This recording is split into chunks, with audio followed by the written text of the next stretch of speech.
तो जिस तरह से सुप्रीम कोर्ट ने कल स्पीकर को कहा, राहुल नार्वेकर को 2 महीने का स्पीकर को कहा नहीं है, स्पीकर को निर्देश दिया है और स्पीकर को कहा है कि आपने या बच्चों का खेल समझा है क्या?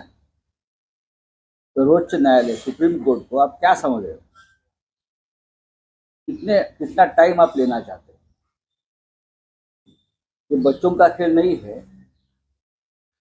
और आपको एक टाइम फ्रेम बनाना पड़ेगा, नहीं तो हम आपको टाइम बनाना, ये सुप्रीम कोर्ट ने कहा है। महाराष्ट्र की एक परंपरा, महाराष्ट्र असेंबली हो या विधिमंडल हो, एक परंपरा है न्यायिक, सत्य की और संविधान की रक्षा की। ऐसे ऐसे लोग उस चेयर पर बैठे हैं जिसने हमेशा संविधान का सम्मान किया है, लेकिन जब से ये सरकार आई है, ये कॉन्ट्रैक्ट सरकार, तब से विधानसभा का स्पीकर हो, मुख्यमंत्री हो, मंत्री हो, कानून को मानते हैं, संविधान को मानते हैं, सर्वोच्च न्यायालय को मानते हैं। इसलिए कल चीफ जस्टिस महाराष्ट्र विधानसभा के स्पीकर को ये साफ शब्दों में कहा है कि आप हमें हल्के में मत लीजिए, हम भी आपको आदेश दे सकते हैं। 1 साल तक आप एक असंवैधानिक सरकार को महाराष्ट्र में बिठा के रखा है, वो निर्णय ले रहे हैं, वो करप्शन कर रहे हैं, महाराष्ट्र की लॉ एंड ऑर्डर की स्थिति बहुत ही गंभीर है। हाँ, और सरकार को आपने प्रोटेक्ट करके रखा। इस देश में क्या चल रहा है? विधानसभा स्पीकर जिसे न्यायालय ने कहा है ये इलेक्शन ट्राइब्यूनल है, उनकी जिम्मेदारी बनती है सबके बात सुनकर निर्णय लीजिए। कितना टाइम लगता है निर्णय लेने? हाँ, 1 साल हो गया है, आपके पास टाइम नहीं है। आप हमें कानून सिखाते हो, हमें भी कानून और संविधान मालूम है। आपको जाना पड़ेगा और स्पीकर को भी जाना पड़ेगा। आप देख लीजिए, वेळ काढूपणा करत आहे। मम्मी काय म्हणतो, पोरखेळ म्हटलंय, पोरखेळ। महाराष्ट्राच्या विधिमंडळाला, विधानसभेच्या असे कान कोणत्याही न्यायालयाने उपटले नव्हते। महाराष्ट्राच्या विधिमंडळाला एक फार मोठी परंपरा आहे, मग विधानसभा असेल, विधान परिषद असेल, फार मोठी परंपरा आहे। अनेक महान लोक या खुर्चीवर बसले आणि त्यांनी संविधानाचं रक्षण केलं, कायद्याचं रक्षण केलं। आज जेव्हा एक वर्षापासून बेकायदे सरकार, घटनाबाह्य सरकार या महाराष्ट्रात बसवलं गेलंय आणि घटनाबाह्य सरकारचं संरक्षण करण्याचं काम हे विधानसभेचे स्पीकर करतात। एखाद्या खुन्याला संरक्षण द्यावं, आश्रय द्यावा आणि त्या खुन्याला आणखीन खून करण्याचं उत्तेजन द्यावं, अशा प्रकारचं काम हे विधानसभेचे अध्यक्ष, त्याला इलेक्शन ट्रायब्युनल आपण म्हणतोय सर्वोच्च न्यायालयाच्या भाषेत, ते इलेक्शन ट्रायब्युनलने केलेलं आहे। त्यांना कायदा कळत नाही का? पोरखेळ हा शब्द वापरला सर्वोच्च न्यायालय। पोरखेळ महाराष्ट्र विधानसभेच्या आणि या महाराष्ट्राच्या बाबतीत इतिहासामध्ये अशा प्रकारची भूमिका कधी सुप्रीम कोर्टाने घेतली नव्हती, या देशात घेतली नव्हती। पण या महाराष्ट्राची प्रतिष्ठा धुळीस मिळवण्याचं काम विधानसभेचे सध्याचे अध्यक्ष, राज्याचे मुख्यमंत्री, सरकार सगळे मिळून करतात। आंदोलन आज और क्या है? सर, पाकिस्तान का है और किया इस तरह का काम सिर्फ गुजरात में हो सकता है।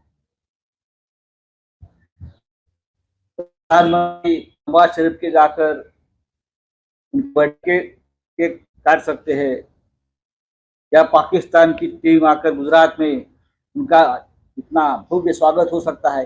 ये सिर्फ इस देश में गुजरात में ही हो सकता है, मोदी और शाह के राज्य में हो सकता है। अगर किसी और राज्य में होता है तो ये बीजेपी की जो टोली है ना, वो नंगा नाच करती, हमको हिंदुत्व सिखाती, हमको राष्ट्रभक्ति के पाठशाला में बिठाती। लेकिन आप जो कर रहे हैं वो सब कुछ चलता है। वहाँ जम्मू कश्मीर में आज भी हमारे जवानों को मारा जा रहा है। बाला साहब ठाकरे जी, हिंदू हृदय सम्राट का आप नाम लेते हो ना, बाला साहब ठाकरे ने पाकिस्तान की टीम को क्यों बैन किया था? इसलिए कि कश्मीर में हमारे लोगों की हत्या वो लोग कर रहे, हमारे जवानों की हत्या कर रहे, हमारे कश्मीरी पंडितों की हत्या अभी भी चल रही है। इसीलिए बाला साहब ने कहा था कि मैं पाकिस्तान को यहाँ आने नहीं दूंगा। पाकिस्तान की आपको मालूम होगा, पूरा इतिहास है। लेकिन बाला साहब ठाकरे का नाम लेकर एक सरकार महाराष्ट्र में बैठी, हाँ, और जब राजनीतिक फायदा होता है तो बीजेपी वाले भी बाला साहब का नाम लेते। लेकिन अगर आज बाला साहब होते ना तो ये लोगों को जूते से मारते। पाकिस्तान का जिस तरह से आपने स्वागत किया है, ग्रैंड वेलकम, और पाकिस्तान की गुजरात सरदार वल्लभ भाई पटेल स्टेडियम, हाँ, सरदार वल्लभ भाई पटेल स्टेडियम में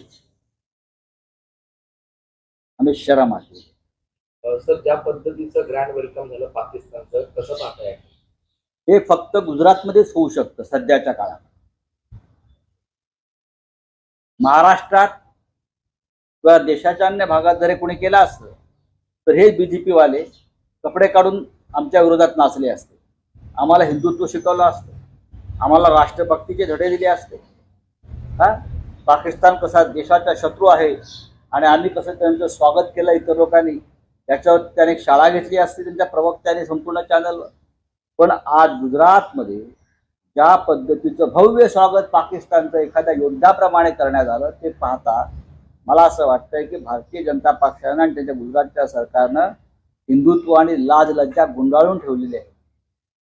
महाराष्ट्रात एक सरकार आहे ते स्वतःला शिवसेना वगैरे समजतात, हा, बाळासाहेब ठाकरेंचं नाव घेतात, आमची शिवसेना खरी असं म्हणतात. निषेधाचा एक तरी शब्द त्यांनी काढलाय का मुख्यमंत्री शिंदे आणि त्यांच्या लोकांनी त्या पाकिस्तानच्या स्वागताबद्दल? सांगावं त्यांनी, का घाबरतायत? पण गुजरातमध्ये जे चाललेलं आहे ते राष्ट्रहिताचं नाही. It's not the interest of nation. ये राष्ट्र की बात नहीं चल रही है, ये जनता को आप मूर्ख बना रहे हो. बाळासाहेब ठाकरे जेव्हा होते तेव्हा त्याने पाकिस्तानवर बंदी घातली होती. का बंदी घातली होती? आमच्या जम्मू काश्मीरमध्ये आमच्या जवानांच्या हत्या करतात, आमच्या जम्मू काश्मीरमध्ये काश्मीरी पंडितांच्या हत्या होत आहेत, घुसखोरी करतात. आणि अशा हिंदुस्थानच्या रक्तानं ज्यांचे हात रंगले आहेत, पाय रंगले आहेत, त्यांना आम्ही इथे पाय ठेवू देणार नाही. बाळासाहेबांची भूमिका होती. आजही जम्मू काश्मीरला तीच परिस्थिती आहे, तरी तुम्ही त्यांचं स्वागत करताय. ग्रँड वेलकम काय शब्द आहेत आणि कुठे? तर सरदार वल्लभभाई पटेल स्टेडियम, त्याचं नाव बदललं नरेंद्र मोदी स्टेडियम. नरेंद्र मोदी स्टेडियम वरती पाकिस्तानचं स्वागत होत आहे. बोला ना, हिम्मत असेल तर. आता एकनाथ शिंदे, हा, आपण तुमच्या शिवसेनेचे प्रमुख आहात ना, बोला. इतर सगळे त्यांचे जे आहेत लोक, डावे उजवे नेते, हिम्मत आहे का बोलायची? आम्ही धिक्कार करतो, निषेध करतो. आज मुंबईला आहेत. सर, प्रधानमंत्री आज मुंबई में है, क्या कहना? मैं क्या कहूँ, प्रधानमंत्री है, आते हैं चले जाते हैं, आने दो, जाएंगे. प्रधानमंत्री पूरे मणिपुर में भी जाने चाहिए, मुंबई में क्या है? मैं तो कहूंगा मुंबई में आए हो वहां से मणिपुर चले जाइए, लद्दाख में जाइए जहां चीन घुस गया है पूरा, जाइए. पंतप्रधान आज मुंबईमध्ये आहेत. प्रधानमंत्री मुंबईत येत आहेत, देशाच्या राजधानीत येत आहेत. काहीतरी काम काढलं असेल त्यांनी, मला माहित नाही काय काम काढलंय ते. अलीकडे त्यांच्या मुंबईत फेऱ्या वाढलेल्या आहेत. पण आम्ही म्हणतो प्रधानमंत्री ती मणिपूरला जा. आजही 4 लोकांची हत्या झाली आहे मणिपूरला. प्रधानमंत्रीजी लडाखला जा, चीन किती घुसल्या आतमध्ये तेही पहा. मुंबई काय, मुंबई तर आम्ही आहोत नाही ते मुंबईचं रक्षण करायला. धारावी की अगर आज मराठा लिखा है धारावी को लेके सर, धारावी को लेके क्या है मराठा धारावी का बोलिए. धारावी को लेके सर आपने लिखा है कि जिस तरह से अडानी को प्रोजेक्ट दिया गया धारावी, मैच फिक्सिंग है. धारावी ये सिर्फ एक जमीन का टुकड़ा नहीं है. 1000 एकड़ की जमीन एक बिल्डर को देने के लिए केंद्र की और राज्य की सरकार जिस तरह से भागदौड़ कर रही है, ये मैच फिक्सिंग.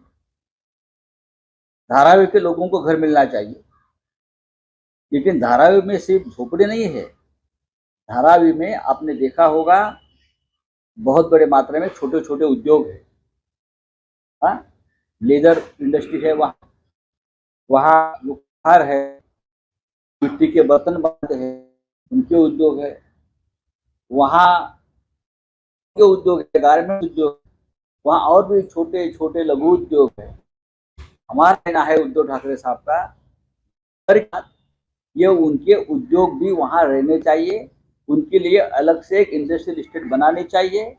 हर उद्योग के अलग अलग, जैसे कपड़े का उद्योग का एक अलग से बनाइए, फिर कुम्हारों के उद्योग के लिए अलग से बनाइए, लेदर के लिए अलग से बनाइए, और जो हमारा अंतर्राष्ट्रीय आर्थिक केंद्र है जो गुजरात में चुरा कर लेके गए हैं, तो अब धारावी में 1000 एकड़ में जो बनने जा रहा है उसमें इस प्रकार से एक इंटरनेशनल फिनांस सेंटर बनाइए, व्यापार केंद्र बनाइए, लोगों को घर के साथ आप एक उद्योग क्षेत्र भी बनाइए, ये हमारी मांग है। और इसलिए धारावी के हजारों लोग, ऑल पार्टी मेंबर्स जो कल मोर्चा में आए थे, हमने उनको समर्थन दिया और हमारे हजारों लोग उसमें शामिल थे। धारावी वाचवा अजून तुम्हाला काय वाटतं? तुम्ही आज आग्रलेखामध्ये कसं लिहिलंय, अदानी नगर होईल की काय? नक्कीच होईल. अडाणींचं मुख्यालय गुजरातमध्ये हे आपल्याला माहित असेल, आणि आता सबकुच अडाणी चाललेलं आहे हे आपल्याला माहित आहे. धारावीच्या विकासाला आमचा विरोध नाहीये, पुनर्विकासाला आमचा विरोध नाहीये.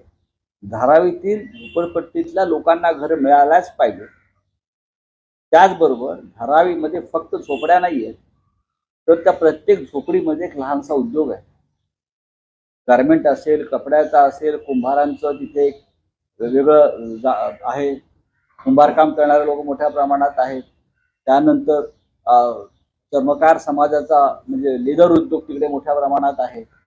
त्या सगळ्या उद्योगांना तिथे स्थान मिळाला पाहिजे, त्यासाठी स्वतंत्र व्यवस्था व्हायला पाहिजे. कपडे, लेदर, कुंभार असे अनेक, आणि तिथे एक मोठं आर्थिक आणि व्यापारी केंद्र घराबरोबर त्याला मिळाला पाहिजे. या मुंबईतून आमचं आंतरराष्ट्रीय व्यापार केंद्र, आर्थिक केंद्र गुजरातला पळून गेलं.